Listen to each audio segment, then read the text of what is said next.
እናንተ ሴቶች ለራሳችሁ ክብር ይኖራችሁ። ወንድ ልጅን አትለምኑ። ባለ ትዳር የሆነ ፍቅረኛ ያለው ወንድ ስር እየሄዳችሁ አትለጣጠፉ ብዬ ስነግራችሁ አልሰማሽም አላችሁኝ። ይሄው ዞሮ ዞሮ የአቤል ስር እግር ተደፍተሽ አንቺ መለመን ጀመርሽ። እህትሽም እንደዛው። እንዴ በሀገሪቱ ወንድ የለም ወይ? ሌላ ወንድ የለም ወይ? የራሳችሁ ወንድ የላችሁ?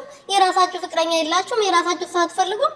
የሰው ባለ ልጥፍ ብላችሁ እንግዲህ አቤል የመጨረሻ ውሳኔው ወስነው ከዚህ በኋላ ህይወቴ ውስጥ እንዳትገቢ እኔ ሶሊያና ማጣት አልፈልግም። በጣም መወዳትና በጣም ማከብራት የልጅነት ጓደኛዬ አብሮ አደጌ አብረን ብዙ ነገር አሳልፈናል።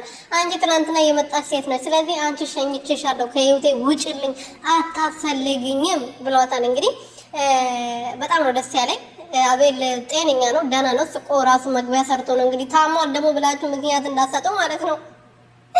እናንተ ምክንያት ስለማታጡ ብዬ እኮ ነው። ያው ታሟል ጸበል ሄዳለሁ ምናምን ብሎ ነበር የሄደው ምናምን ብላ እያወራች ስለነበረ ነው። እና ልጁ በጣም ጤነኛ ነው።